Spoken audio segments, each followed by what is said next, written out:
14쪽에 있습니다. 사사기 3장 7절로 11절의 말씀입니다. 우리 한 절씩 교독하시겠습니다. 이스라엘 자손이 여호와의 목전에 악을 행하여 자기들의 하나님 여호와를 잊어버리고 바알들과 아세라들을 섬긴지라.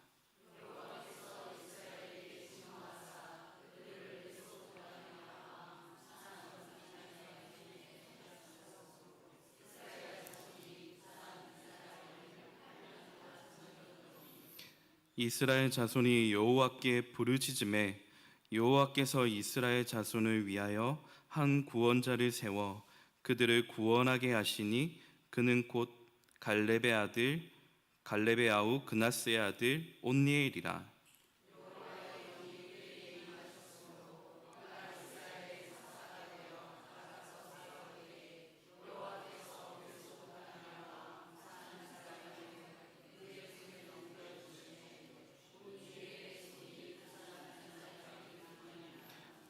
다 함께 그 땅이 평온한 지 40년에 그나스의 아들 온니엘이 죽었더라. 아멘. 이 시간 이남전도에 나오셔서 특송하시겠습니다.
아멘. 감사합니다. 우리 앞뒤 좌우로 인사하시겠습니다. 참 잘 나오셨습니다. 축복합니다. 네, 은혜 보좌에 참 잘 나오셨습니다.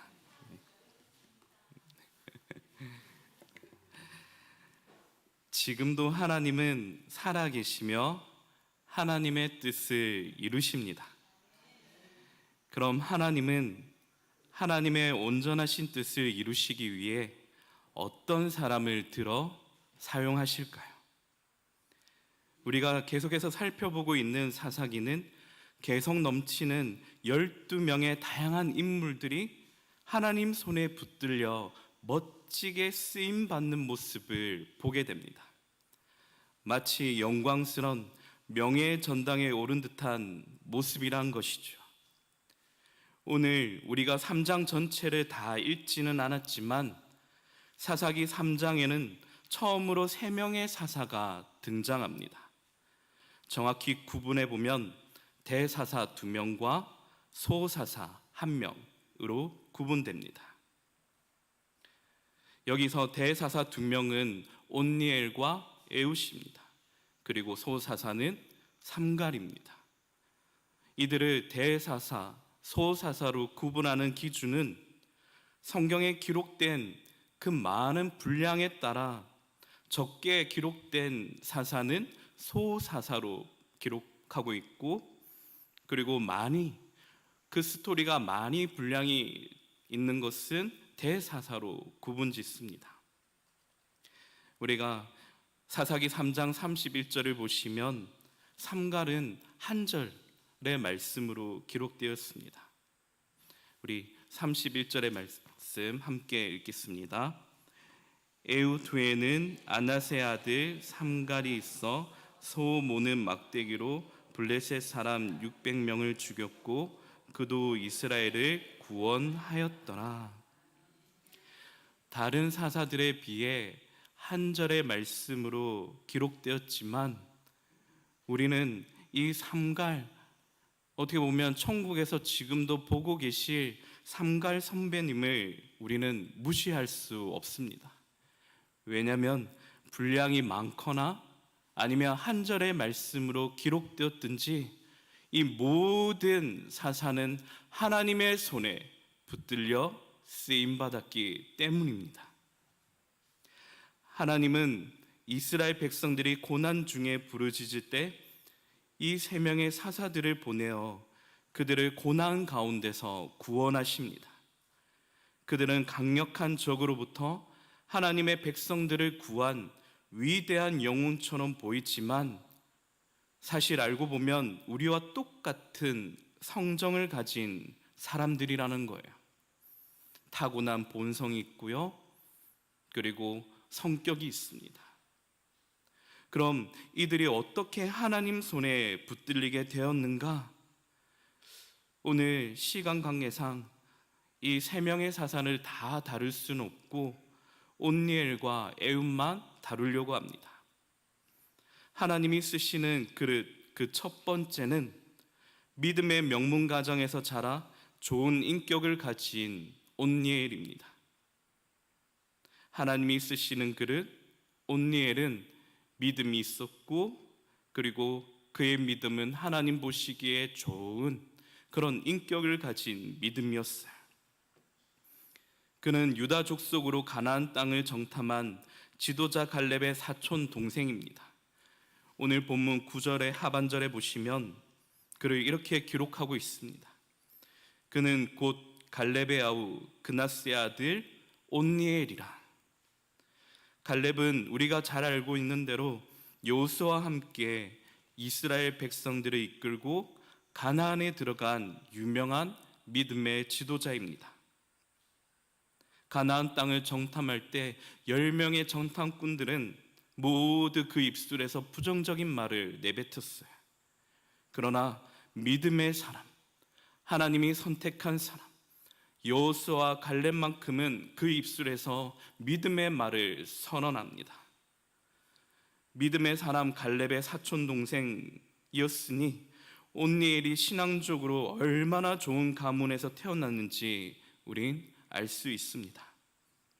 믿음의 명문 가문이라는 점, 하나님 중심으로 살고 하나님 중심으로 사고하는 그런 경건한 부모님 밑에서 태어났다라는 것, 그런 믿음의 유업을 이어가며 자라났다라는 것은 그야말로 하나님의 큰 축복입니다.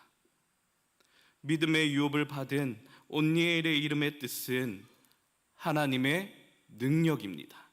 온니엘의 이름의 뜻이 무엇이라고요? 하나님의 능력.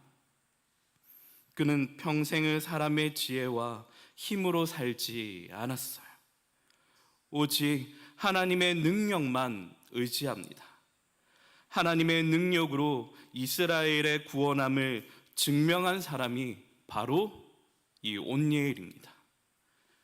오늘 본문 7절로 8절의 말씀을 보시면 이스라엘 백성이 하나님 보시기에 여호와의 목전에 악을 행하며 자신들의 하나님을 잊어버리고 바알과 아세라 우상을 섬깁니다. 그리고 그 결과 이스라엘의 하나님의 진노가 임하였고 하나님이 구산 리사다임 손에 그들을 넘기시며 8년 동안 종으로 살게 하십니다. 이것이 지금 무엇을 말하고 있냐면 지금까지 이스라엘 백성들은 하나님의 손을 의지하지 않았어요. 지금까지 이스라엘 백성들은 하나님의 능력의 팔을 의지하지 않았습니다. 그들은 하나님보다 무엇을 쫓았냐면 타락한 본성, 습관을 쫓아 우상을 따르는 길이 더 좋았던 거였어요. 불순종하는 그들에게 하나님이 진노하셨다라고 8절 상반절에 말씀합니다. 여기서 진노하다라는 히브리어적 그 원래 의미를 살펴보니까 꽤 재미있습니다. 이 진노하다라는 뜻의 원 의미는 여호와의 코가 불이 났다. 여호와께서 노하심으로 그 콧김에서 마치 불이 뿜어져 나오는 그런 이미지를 나타냅니다. 우리가 정말 화가 나면 어떻습니까? 어깨가 마구 들썩들썩거립니다. 그리고 씩씩거리며 그 분을 참지 못하고 그렇게 코에서 홧김이 나옵니다. 이처럼 진노하신 하나님이 이스라엘을 구산 리사다임 그 왕의 손에 붙여 8년간 종살이를 시켜주셨다는 뜻입니다. 여기서 리사다임은 그 뜻은 이중으로 악한이라는 뜻입니다.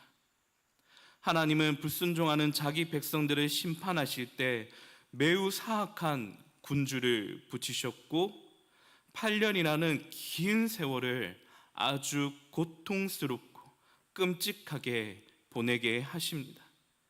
그래서 오늘 본문 5절밖에 안 되는 비록 짧은 온니엘 스토리지만 구산 리사다임이라는 이 이름이 오늘 기록된 5절의 말씀 가운데 8절과 10절에 무려 4번씩이나 반복되는 것을 볼 수 있어요. 이것은 지금 무엇을 말하고 있는가? 그만큼 이중으로 악한 끔찍한 고통이 8년이라는 긴 세월 동안 마치 그 8년의 시간들이 배가 된 16년처럼 고통스러운 시간을 보냈다라는 것입니다. 이에 반해 하나님의 능력을 의지한 믿음의 사람 온니엘은 어떻습니까? 오늘 본문 10절의 말씀 함께 읽겠습니다. 여호와의 영이 그에게 임하셨으므로 그가 이스라엘의 사사가 되어 나가서 싸울 때에 여호와께서 메소포타미아 왕 구사 리사다임을 그의 손에 넘겨주심에 온니엘의 손이 구산 리사다임을 이기니라. 하나님의 사람 온니엘은 여호와의 영, 여호와의 신이 그에게 충만하게 임하였습니다. 구산 리사다임을 그의 손에 넘기시고 하나님은 그를 통해 전쟁에서 승리케 하십니다. 이런 전쟁의 방식은 구약이나 오늘을 사는 신약이나 동일합니다. 오직 여호와의 영, 하나님의 신이 우리에게 임하시면 우리는 권능을 받아 주님의 일을 잘 감당할 수 있습니다. 진정한 승리자는 이 하나님의 영, 성령에 사로잡혀 그분의 뜻대로 쓰임받는 사람입니다. 세상이 말하는 사람들은 힘과 주먹을 내세웁니다. 그리고 기술이 탁월한 사람이 높은 위치에 선점합니다. 전략이 많고 경험이 풍부한 사람을 사람들은 선호하고 좋아합니다. 그러나 우리가 반드시 기억해야 될 것은 하나님이 들어 사용하시고 하나님이 쓰시는 그 사람은 어떤 사람인가? 여호와의 영이, 성령이 충만한 사람인 줄로 믿으시길 바랍니다. 날마다 하나님이 나의 하나님 되심을 선포하고 자신의 실력을 자랑하기보다 하나님의 능력을 자랑하고 하나님의 도우심을 의지하는 자, 그 사람이 바로 하나님이 들어 사용하시는 좋은 그릇입니다. 그래서 스가랴 4장 6절의 말씀에 보면 만군의 여호와가 말하노라, 이는 힘으로 되지 아니하며 능력으로 되지 아니하고 오직 나의 영으로 되느니라. 이 온니엘은 전쟁이 하나님께 속하였음을 믿었어요. 이 온니엘은 오직 여호와의 영, 하나님의 도우심으로 말미암아 그런 적군들을 무찌를 수 있다라는 그런 확신 가운데 믿음이 있었던 것입니다.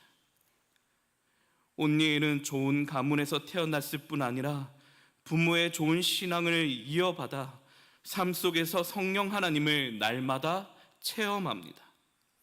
그리고 모두가 우상을 섬길 때 그는 끝까지 여호와 신앙을 고수한 인물입니다. 하나님은 이런 사람을 제일 먼저 사용하십니다.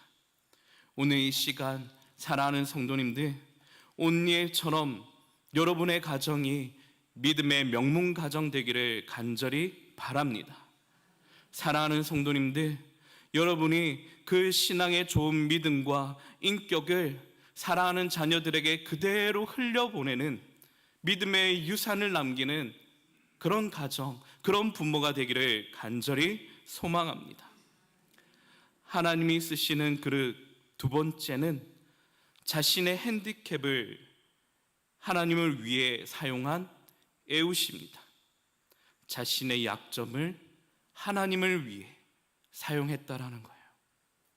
놀랍게도 하나님이 선택하시고 쓰신 그릇은 우리가 생각하는 예상 밖의 인물입니다. 첫 번째 사사 온니엘에 비해 이 에웃은 정상적이지 못한 핸디캡을 가졌기 때문이었어요. 성경은 그를 이렇게 말합니다. 사사기 3장 15절의 말씀 우리 다 함께 읽겠습니다. 시작. 이스라엘 자손이 여호와께 부르짖음에 여호와께서 그들을 위하여 한 구원자를 세우셨으니 그는 곧 베냐민 사람 게라의 아들 왼손잡이 에웃이라. 이스라엘 자손이 그를 통하여 모압 왕 에글론에게 공물을 바칠 때에 이스라엘이 또다시 하나님 앞에 범죄하자 하나님이 선택한 그릇 왼손잡이 에웃을 사사로 사용하십니다.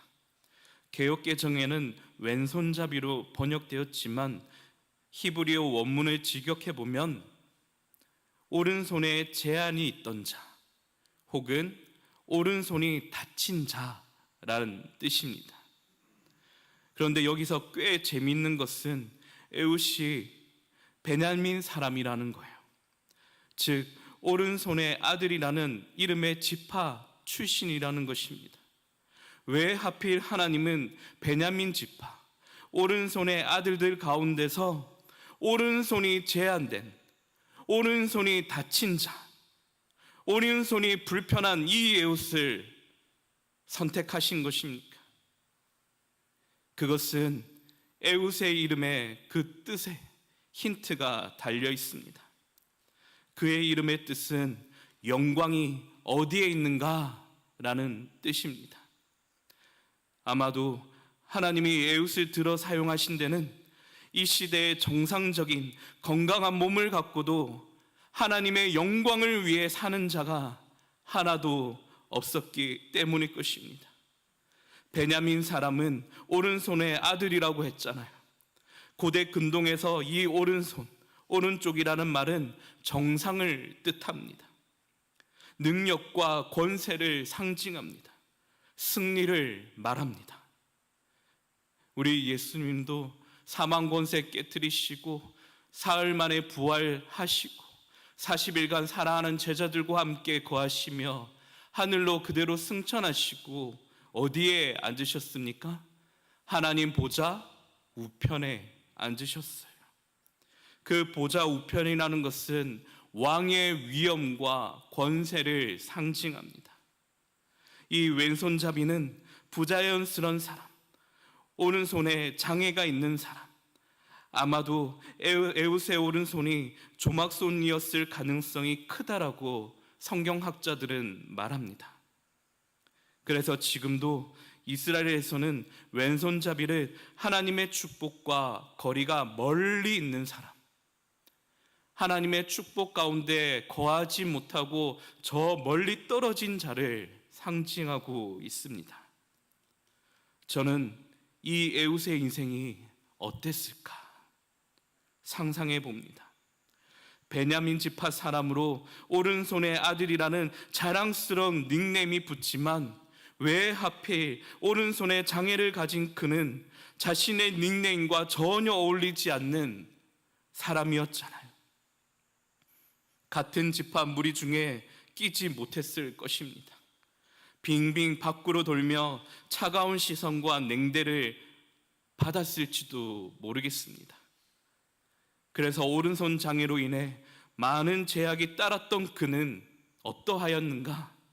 틈만 나면, 시시때때로 틈만 나면 왼손잡이로 칼 잡는 법부터 시작해 칼 쓰는 훈련에 또 훈련을 더했을 것입니다. 언젠가 하나님이 자신을 들어 사용하실 날을 이 에웃은 바라보며 날마다 자신을 비워 연단하며 때를 기다렸을 것입니다. 이처럼 그가 사람들의 편견과 조롱과 냉대를 참고 왼손 칼잡이로 준비하는 모든 일의 목적은 오직 하나입니다. 그 이름대로 영광이 어디에 있는가? 하나님의 영광이 지금 어디에 있는가? 그는 이 물음 앞에 하나님의 영광이 자신을 통해 나타나기를 간절히 원했던 한 사람이었어요. 이스라엘을 압제하는 모압 왕 에글론을 죽이고 전쟁에서 반드시 승리하게 될 것이라는 믿음이 그에게는 있던 것입니다. 어느 날 그에게 기회가 찾아왔어요. 에글론 왕을 치기 위한 디데이입니다. 오늘 본문 사사기 3장 16절로 19절의 말씀 우리 한 절씩 교독하시겠습니다. 에웃이 길이가 한 규빗 되는 좌우에 날선 칼을 만들어 그의 오른쪽 허벅지 옷 속에 차고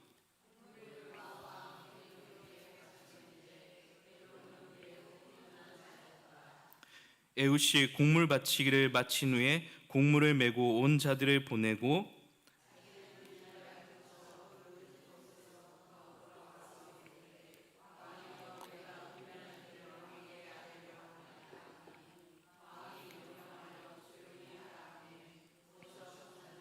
다 물러간지라. 아멘.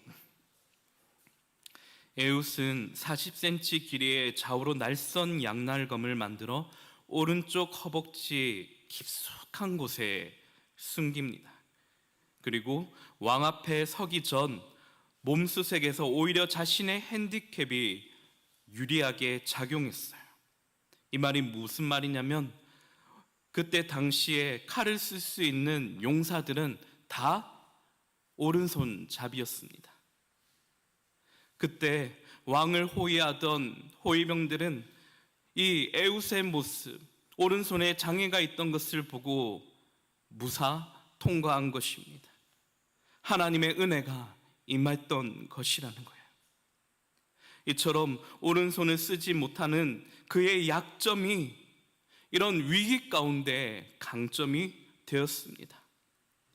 그리고 에웃은 왕에게 은밀한 일을 고하겠다라고 안심시킨 뒤 그동안 이날만을 위해 갈고 닦은 왼손 칼잡이로 모압 왕을 단번에 찔러 쓰러뜨립니다.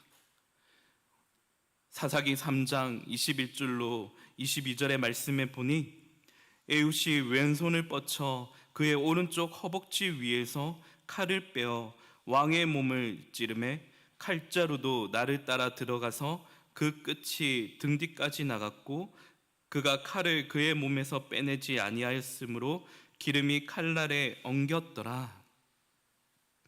에웃은 자기 약점을 오히려 하나님의 영광을 위해 사용하였습니다. 하나님이 자신을 들어 쓰실 수 있게 그 약점을 갈고 닦으며 극복한 인물입니다. 하나님의 때를 기다렸습니다.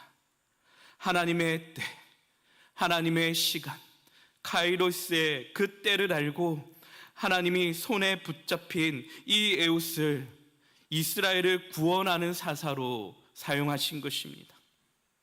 사랑하는 성도 여러분, 우리도 에웃처럼 자신의 약점을 극복하고 그것을 장점으로 만들 수 있어야 합니다. 이 세상에 약점 없는 사람은 아마 아무도 없을 것입니다. 깨어진 가정에서 자라났든지 아니면 지금 몹시 힘든 경제적인 파산 가운데 놓였든지 태어날 때부터 장애를 가졌든지 아니면 아무도 모르게 은밀한 가운데 후천적인 장애의 아픔을 가지고 살고 있든지 심한 마음의 병, 우울증, 공황장애, 불안과 초조로 인한 대기피증, 수면장애 그런 말 못할 고민 가운데 상처 가운데 머물러 있든지 아니면 자신이 하나님 앞에 나오지는 못하는 이유가 끊지 못한 이 술 때문에 끊지 못한 이 담배 때문에 그런 이 약함 때문에 나오지 못하는 것인지 인간의 약점은 매우 다양하고 복합적입니다. 제 신대원 은사님 중에 이런 분이 계셨어요. 기독교 상담학을 가르친 교수님이 계셨는데 그의 첫 이미지는 매우 젠틀해 보입니다. 아무 어려움 없이 고난 없이 좋은 믿음의 명문 가정에서 자란 그런 반듯한 이미지였어요.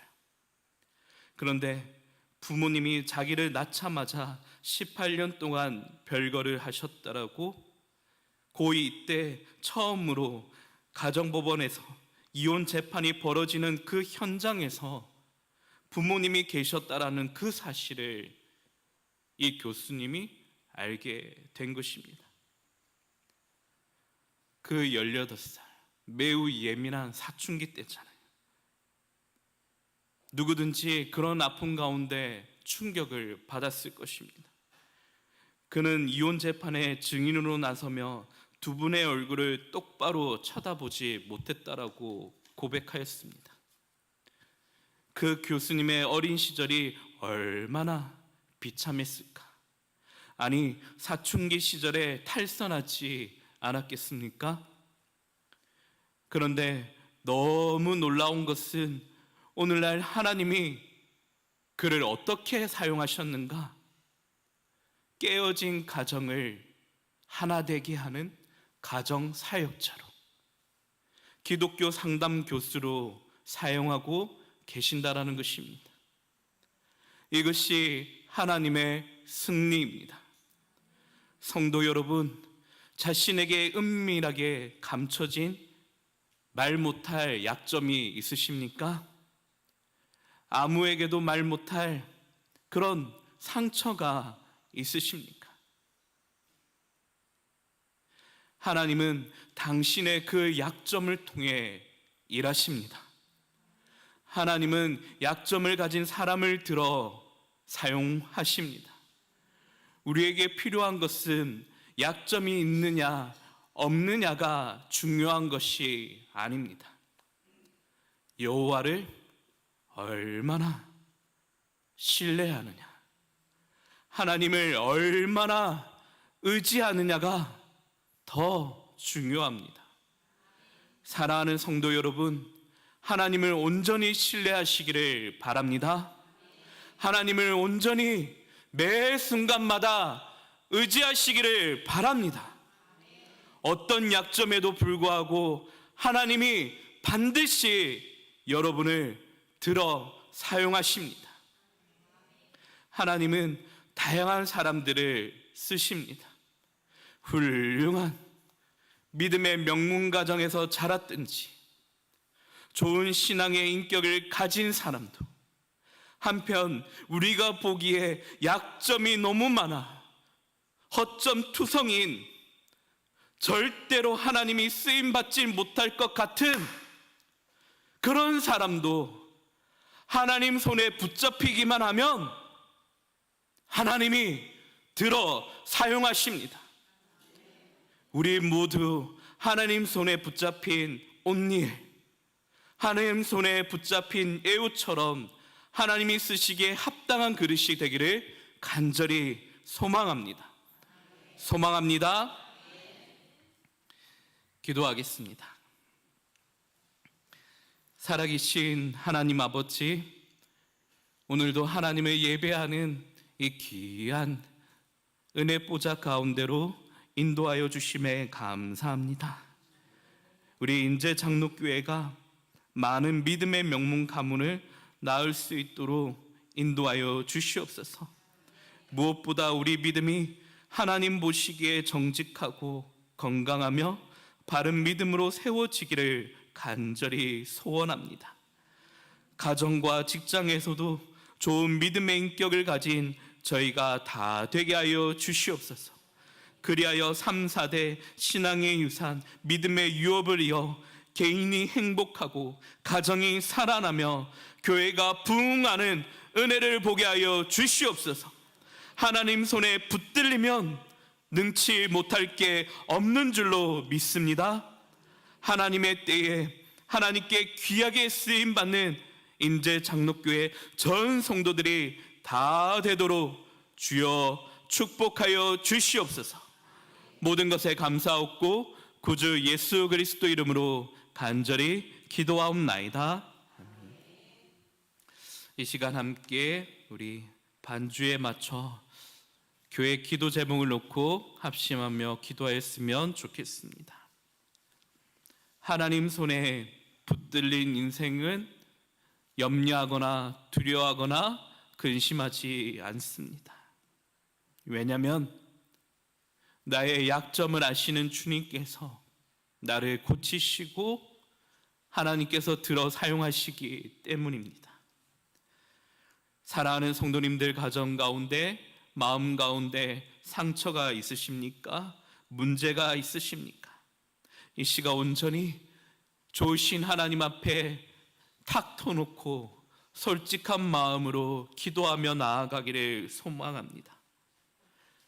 주여, 우리의 연약함을 고치시고 하나님께서 들어 사용하시기에 조금도 부족함 없는 그런 깨끗한 그릇이 되게 하여 주시옵소서. 우리 이 시간 다 함께 자신의 영혼과 가정과 그리고 신앙의 인격을 정말 하나님 보시기에 참으로도 보기에 좋은 그런 인격을 가진 자로 세워지게 해달라고 우리 통성으로 주여 한번 부르시며 다 함께 기도하며 나아가겠습니다. 주여, 오 살아계신 하나님 아버지, 이 시간 주님 앞에 간절한 마음을 놓고 기도하며 아뢰며 나아갑니다. 주여, 하나님 손에 붙들린 인생은 결코 낙심하지 않는 인생인 줄로 믿습니다. 왜냐하면 하나님께서 우리의 연약함을 친히 다스리시고 빚으시고 고치시고 새롭게 사용하시기 때문입니다. 주여, 하나님이 하시면 능치 못할 일이 없는 줄로 믿습니다. 온니엘과 같은 믿음의 명문이 가문이 될 수 있도록 주여 역사하여 주시옵소서. 좋은 신앙의 인격을 두루 갖춘 우리가 다 될 수 있도록 우리 하나님 역사하여 주시옵소서. 에우처럼 비록 자신의 약점이 있다 할지라도 결코 낙심하거나 아버지 하나님 숨지 않기를 원합니다. 아버지 하나님, 하나님의 든든한 자녀로서 빛의 자녀로서 어둠 가운데 거하지 않도록 주여 도와주시옵소서. 하나님께서 붙잡힌 인생, 하나님께서 사용하시는 인생, 하나님께서 보시기에 참으로도 복되고 아름다운 인생으로 변화받을 수 있도록 우리 주여 역사하여 주시옵소서. 하나님은 약한 자를 통해 강한 자를 부끄럽게 하시는 주님이신 줄로 믿습니다. 주여, 모두가 주님 손에 붙들려 정말 하나님 나라를 위하여 귀하게 쓰임받는 전 성도들이 다 될 수 있도록 은혜를 베풀어 주시옵소서. 은혜를 베풀어 계속해서 기도하실 때 주여, 우리는 연약합니다. 지금도 질병과 사건과 사고로 환난 중에 계시는 성도님들을 생각하며 기도하시기를 간절히 바랍니다. 아버지, 우리가 함께하지는 못하지만 지금도 여러 가지 고통 가운데, 환난 가운데, 질병으로 상처 가운데 머물러 있는 주의 사랑하는 성도들을 위로하여 주시옵소서. 주여, 찾아가 주셔서 그 마음을 만져주시고 그의 약한 육체를 치료하여 주시옵소서. 우리 다 함께 주여 한번 부르시며 통성으로 기도하며 나아갑니다. 주여, 오 살아계신 하나님 아버지, 치료하여 주시옵소서. 치료의 강서를 바라여 주시고 아버지 하나님, 상처받은 영혼들이 하나님의 영으로 말미암아 충만한 은혜를 덧입힐 수 있도록 은혜를 베풀어 주시옵소서. 아버지 하나님, 몸의 구석구석 아픈 곳들마다 치료의 광선을 바라여 주시고 아버지 하나님, 몸의 모든 세포 하나하나가 깨끗하게 정상적으로 회복하는 은혜가 있도록 주여 함께하여 주시옵소서. 머리부터 발끝까지 깨끗하게 온전히 나올 수 있도록 우리 하나님 치료의 광선을 바라여 주시옵소서. 영육간의 강건함을 있기를 원합니다. 그래야여서 하나님 손에 붙잡힌 인생, 하나님께서 보시기에 참으로도 복된 인생으로 살아가기에 조금 더 부족함이 없는 저희들이 다 되어질 수 있도록 우리 하나님 은혜를 베풀어 주시옵소서. 우리 하나님 은혜를 베풀어 주시옵소서. 마지막으로 기도하실 때 7월에 여름 성경학교가 기다리고 있습니다. 주여, 영유아부터 청년부에 이르기까지 다음 세대가 성경학교를 통해 더욱 믿음이 자라나게 하여 주옵시고 인격적인 하나님을 만나게 하시며 부흥하는 다음 세대가 되게 해달라고 이를 위해 힘쓰시는 부장님과 교사들과 교육자를 위해 붙잡아 주옵시고 성령 충만한 은혜 베풀어 주셔서 그래하여 우리 인제장독교회가 다음 세대가 더욱더 하나님을 예배하고 찬양하며 부흥하는 교회가 될 수 있도록 우리 주여 한번 부르시며 통성으로 기도하며 나아갑니다. 주여, 오 살아계신 하나님 아버지, 감사와 찬송과 연기와 중기를 주님 앞에 올려드립니다. 주여, 7월 여름 상교학교가 기다리고 있습니다. 영유아부터 유초등부, 중고등부, 청년부에 이르기까지 아버지 하나님, 하나님을 찾고 열방을 깨우는 우리 다음 세대의 신실한 예배자로 다 세워질 수 있도록 은혜를 베풀어 주시옵소서. 이 성경학교를 놓고 우리가 불철주야로 힘쓰며 기도해야 될 줄로 믿습니다.